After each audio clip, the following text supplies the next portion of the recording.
So first thing you need to do is prepare your scene. This is a very important step. Basically, you join the parts that will be animated together. Like that plant.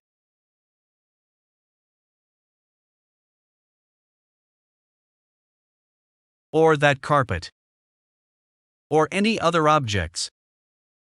And you separate the objects that would be animated individually, like books for example. To animate each book on its own.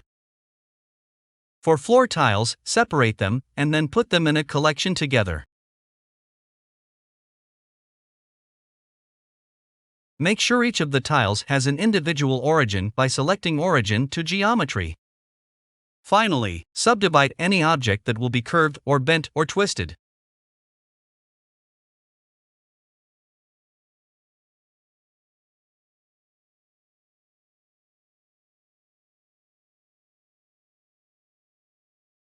In some cases, you may need to make sure the object is not parented. Or to apply transformations. Now install the add-on. This is the main panel. It has 4 sections for objects, walls, floors, and curve animation. First thing is the object transforms. It has many presets that animates an object in or out of the scene. Set the keyframe range you want.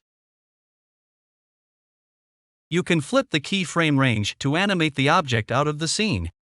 Select your object. Let's animate this object from the X-axis direction. Now let's flip the keyframes.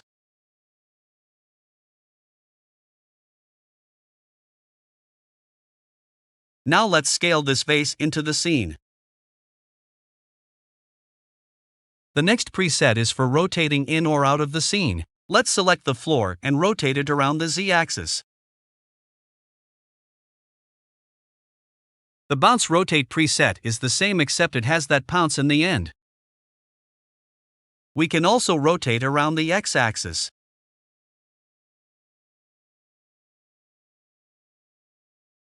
Or the Y-axis.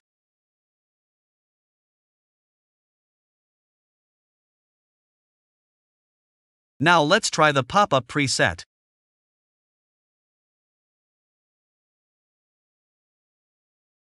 It can also rotate mid-air.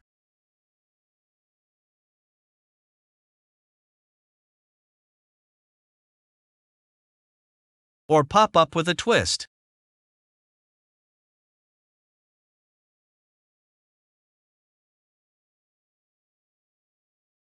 Then we have spiral animation. Choose the axis you want your object to rotate around.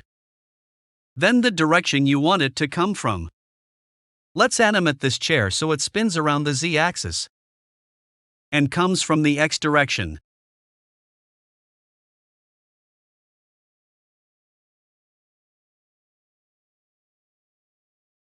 Or rotate around the X and comes from the Z direction.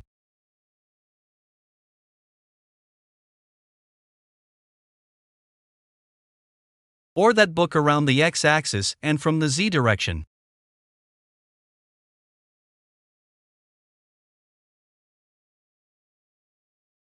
The second part of the add-on is wall transforms. It works for walls or anything vertical. Select your wall. Set the frame range. Choose a direction. Then bend the wall. You can also make it bend inward.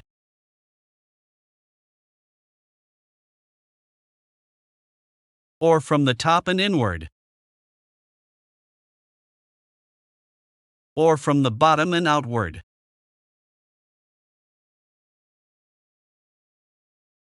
You can also flip the keyframes to bend it out of the scene.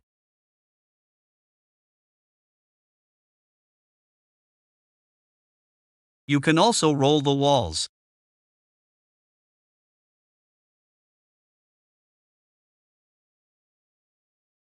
Or wipe them in or out of the scene.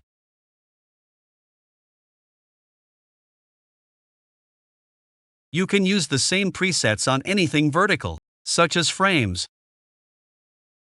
You can roll them or bend them into the scene.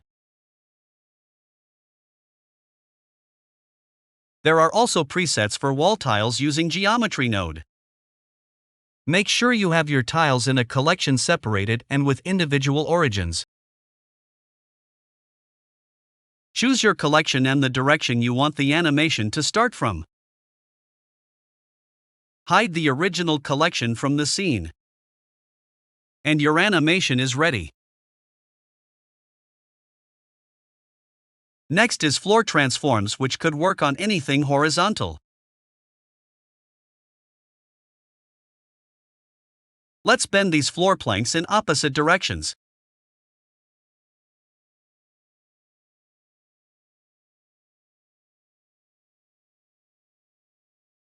Or roll that carpet.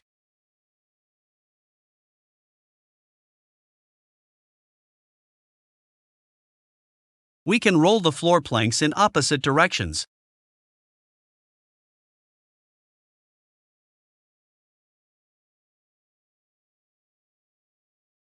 We can also wipe the floor planks.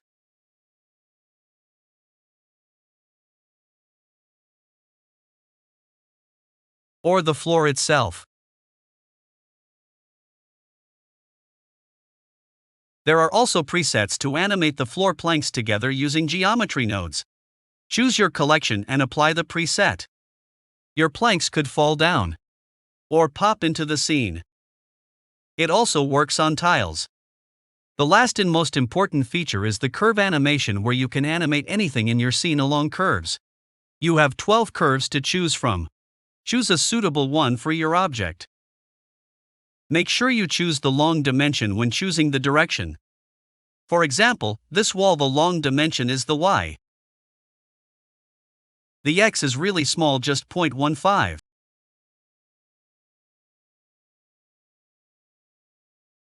Leave the curve scale for now. Then choose one of the curves. And the animation is done.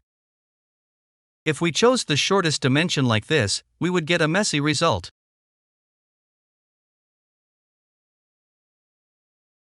We can also use it on the planks. Let's animate it on the X direction with curve number 4.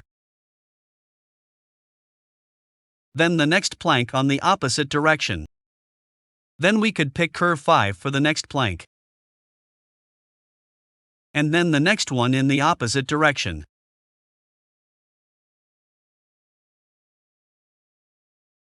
It can also work on objects like this table. Make sure it's subdivided. Let's try curve number 2 on the Y direction. Here the curve is small for the object, so we can change the curve scale to the desired amount. And your animation is ready. Download MotionPro today and start animating.